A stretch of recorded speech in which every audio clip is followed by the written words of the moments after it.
तुम रामायण पढ़ते हो, रट लेते हो, मंगल भवन मंगल हारी जगन सदस्य तदर बिहारी दीन दयाल हृदय संभारी हरु नाथ हम संकट भारी रघुकुल रीत सदा चलिए प्राण जाए पर वचन न जाए निर्मल मन जन सो मोहि पावा मोहि कपट से सिर न भागा। ये रामचरितमानस का पाठ करते हो आप तो तुम तोते तो बन जाते हो और भीतर से ना तुम झूठे हो। अब तुम कहोगे गुरु जी क्या बात कर रहे हैं, मैं बता रहा हूं। और जब मैं कह रहा हूं तुम तो मतलब तुम ये नहीं कि जो यहां बैठे हैं, संसार की बात कर रहा हूं। मनुष्य झूठा है, वो चाहता है कि मुझे तुम्हारा रुमाल मिल जाए लेकिन मांगता नहीं रुमाल, मांगता पैन। झूठा है। और जब पैन चाहता है तो रुमाल मांगता है। हाथ जोड़ के प्रणाम करते हो लेकिन भाव प्रणाम का नहीं है। पैरों को छूते हो, भाव श्रद्धा का नहीं है। यदि चरण स्पर्श श्रद्धा के बिना किया जाएगा तो तुमने देह छुई, तुमने शरीर स्पर्श किया।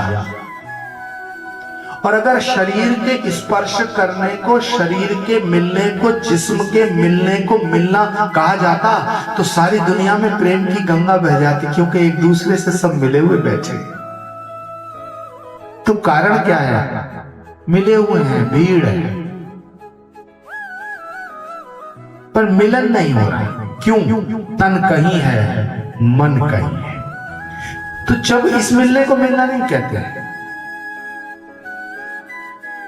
कि जिस्म से रूह का रिश्ता भी अजीब है, तमाम उम्र साथ रहा मगर ताल्लुक न हुआ, परिचय नहीं हुआ। ऐसे मत मिलो, ऐसे मत जियो, भीतर से लाओ श्रद्धा। देखो एक आदमी है, वो फोन पे बात कर रहा, हंस रहा है, दांत फाड़ रहा है, वैसे कहेंगे हम महाराज जी के बड़े प्रिय हैं। महाराज जी के प्रिय वो नहीं है जो महाराज जी के चारों तरफ इर्द गिर्द घूम रहे हैं। किसी भी गुरु का वो शिष्य कभी प्रिय नहीं हुआ। राजेंद्र सिंह जी गवाह है, कृपाल सिंह जी बैठे हैं, 24 घंटे संग रह के कोई प्रिय नहीं हो सकता। गुरु की कृपा का पात्र बनने के लिए श्रद्धा चाहिए, श्रद्धा चाहिए। और जब श्रद्धा अपने शिखर को छूती है,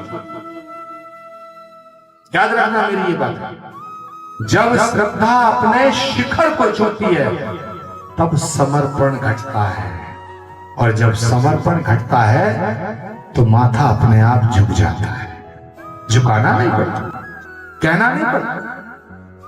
तुम्हें बार बार कहना पड़ता अपना स्थान ले लो, तुम्हें बार बार कहना पड़ता शांति बनाए रखो, तुम्हें बार बार कहना पड़ता साधु आए तो उसको प्रणाम करो, यथा योग्य प्रणाम करो, यथा संभव प्रणाम करो, तत्क्षण प्रणाम करो। क्यों? पता नहीं उसके अंतर मन से कब शुभाशीष निकल के तुम्हारा जीवन बदल दे।